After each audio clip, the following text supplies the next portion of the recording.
All right, Shema, Yasha Allah, Yahweh, Allah Yahweh, Achad, Shema, Yasha Allah, Yahweh, Allah Yahweh, Achad, Shema, Yasha Allah, Yahweh, Allah Yahweh, Achad. All right, Shalom, Akim. This is a high spirit wind Judah of the Jim Mississippi count, giving our honor and glory to the Heavenly Father, Yahweh, Bahashem Yahweh Shai, Bahashem Rachak. I also want to give double honor to our elder apostles and elder bishops of Great Millstone who rule well, and peace and blessings to the house of David the elect.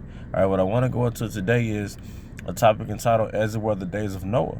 All right, because we're living in the times of Noah, man. These times that we're living in, what I mean is reflective of the times of Noah, okay?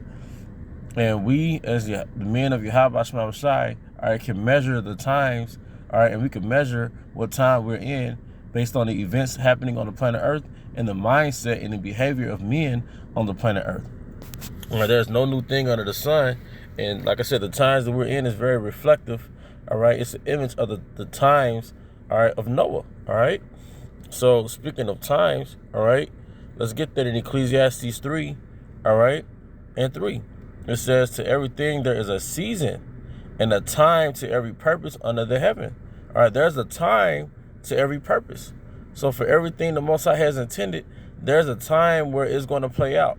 And the Most High has the ultimate intention of the destruction of Babylon, all right, the city that is spiritually called Sodom and Egypt, all right. He has a time for the destruction of 2/3 of our people, okay? And he has a time for the salvation of the hopeful elect, all right?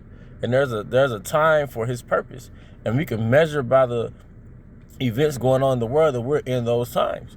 All right, I'm just going to skip to the point. It says, all right, Ecclesiastes 3 and 8. All right, I'll go to 7. Yeah. A time to rend and a time to sow. All right. A time to keep silence and a time to speak. A time to love and a time to hate. A time of war and a time of peace. And we are in a time of war. All right. And it's ultimately, it's the Most High waging war against wickedness on the planet Earth. All right. That's the ultimate war. Okay. Because Esau's destruction. All right. That's the result of him being defeated. All right. That's the resemblance of wickedness being defeated. All right. Within that war. Okay. But there's a mindset that's going to show you, and it's evident of the time that we're in. Okay. So I'm going to get Matthew 24 and 37. Okay. There's a pre-destruction mindset. All right. Matthew 24 and 37. It says, but as the days of Noah were, so shall also the coming of the Son of Man be. All right. For as in the days that were before the flood, right, and the days before the flood, or the time of the flood itself, there was a great marker in time. All right. They call it a pre-diluvian era, man. All right. A pre-flood era. So when the flood hit, there was a mark in time. There was a great mark in time, man. All right. Civilization before the flood. Some would even say that, what do you call it? Atlantis was really talking about the era before the flood. There's a book about the city of Atlantis really being the pre-flood civilization. All right. Which was a lot more advanced than this civilization. All right. Men were on a higher wavelength, so to speak. Okay. But the point is their behavior before the flood. Matthew 24 and 37. But as the days of Noah were, so shall also the coming of the Son of Man be. For as in the days that were before the flood, they were eating and drinking, marrying and giving in marriage, until the day that Noah entered into the ark, and knew not until the flood came and took them all away, so shall also the coming of the Son of Man be.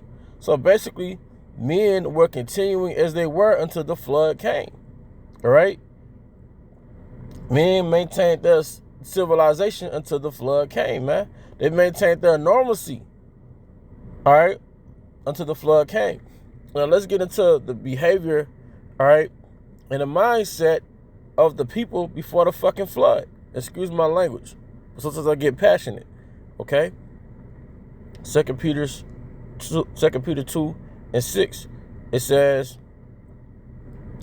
all right, let me see. All right, 2 Peter 2 and 5. And spared not the old world, talking about Yahweh Bashma Bashai, their great power, man, their great spirit, their great and terrible demon. All right? 2 Peter 2:5. And spared not the old world. And we were just talking about the old world from the book of Matthew 24:37. And spared not the old world, but saved Noah, the 8th person, a preacher of righteousness, bringing in the flood upon the world of the ungodly. Okay? Bringing in the flood upon the world of the ungodly. That was a punishment. The flood was a punishment for straying from Yahweh Bashma Shai, straying from his way, and turning the cities of Sodom and Gomorrah into ashes, condemned them with an overthrow. Little odds extra, you hear this? All right? Making them an example unto those that after should live ungodly. Now you look up that word example, all right, in the etymology, and it has the key word simple. Simple. Sodom and Gomorrah was a sample of what's to come because of wickedness. It's a sample of what's to come for being unrighteous, ungodly. If you take a sample of something, it's only a small imitation or a small dropping of the greater thing. Sodom and Gomorrah's destruction was a sample of America's destruction. It was a sample or a sample. Okay? That's exactly what that is. It says, and delivered just Lot vexed with the filthy conversation of the wicked. That word conversation means conduct. That wasn't just conversing like a verbal thing. It was conduct. He was vexed with their filthy conduct. This overly sexualizing of everything. This is magnifying homosexuality. Just put it in your face, man. All right? Magnifying and honoring and glorifying murder. And celebrating murderers. And singing about it in your songs. Magnifying and glorifying material things. This is the pre-flood mindset. This is a pre-destruction mindset. All right? Magnifying carnality to its greatest, man. Okay? 2 Timothy. All right? See, we have to know what time we're in, man. You got brothers that left this, they put the plow down to become a fucking rapper. Like, do you know what time we're in, man? All right? To chase some woman, man. Do you know what time we're in, man? All right? 2 Peter 3:1. This know also that in the last days perilous times shall come. All right? Keep in mind the last days. Perilous means dangerous. For men should be lovers of their own selves. All right? You're self-absorbed. Social media. Covetous. All right? Covetous is nothing more than consumerism. You always want the next best thing. You always want somebody else's wife. All right? You want the next car. Boasters. That's damn rap culture. That's posting all your things on social media. All right? Proud, blasphemers, disobedient to parents, unthankful, unholy, without natural affection. All right? Truce breakers, false accusers, incontinent. And I looked that word incontinent up, and it basically means a lack of self-control. Do what thou wilt. Having a beastly nature about yourself. Feeding your flesh. Despisers of those that are good. All right? Despisers. Sometimes you can despise somebody just by ignoring them. You're ignoring the men of Yahweh Shema Shai, his messengers who are warning you about the destruction to come because of your behavior. Traitors, heady, high-minded, lovers of pleasures more than lovers of Yahweh. And it's all about pleasures here in Babylon, man. Having a form of godliness but denying the power thereof, from such turn away. But that's but it says, this know also that in the last days perilous times shall come. Then it gives the mindset of the men on the earth before the last days. Okay? 2 Peter 3. Okay. 2 Peter 3:5. For this they willingly are ignorant of, that by the word of Yahweh the heavens were of old, and the earth standing out of the water and in the water, whereby the world that then was, being overflowed with water, perished. But we now know that the flood that happened, all right, was a punishment. It was the result of the mindset of the wickedness of men on the planet Earth, showing you that the Most High gave them a standard in the ancient world. He gave them a standard on how to behave in the ancient world. It was an oral standard on how to behave in the ancient world, man.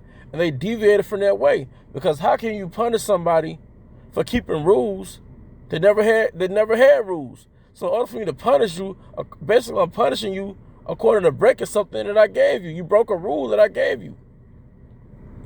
All right? But the heavens and the earth, verse 7. But the heavens and the earth, which are now by the same word, are kept in store, reserved unto fire against the day of judgment and perdition of ungodly men. So another flood is coming.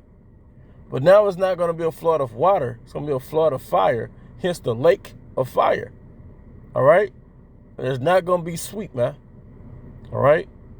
Fire is a very gruesome way to die, man. Being burnt alive is a very gruesome way to die. And that's if you make it past the perilous times. Okay? Let me get that Jeremiah. All right? 50. All right. And 40. I think that's it. All right. All right. Jeremiah 50 and 40 is talking about America. Going back to that example or that sample. All right. That sample of what's to come. Jeremiah 50 and 40. As Yahweh overthrew Sodom and Gomorrah and the neighbor cities thereof, saith Yahweh, so shall no man abide there. Abide where? In Babylon. It's going to be a great dark desert. Neither shall any son of man dwell therein. All right? Talking about this is a vision. All right? An insight into the future, man. Let's tell you that a prudent man foreseeth the evil. All right? The Most High gave us the power to foresee the evil. Okay? And this is the time that we're in, man. We're coming into that time. All right? We're in a pre-destruction era right now. All right? Another flood, like I said, is about to come. But hey, with that, I hope you brothers and sisters were edified. Once again, I want to give our honor and glory to Yahweh, Ba'ashem, Yahweh Shai, Ba'ashem, Kakudash, the honor to our elder apostles and elder bishops of great millstone rule well. Peace and blessed to the house there with the elect. Abba, Abba, Kum Yashala, Shalom.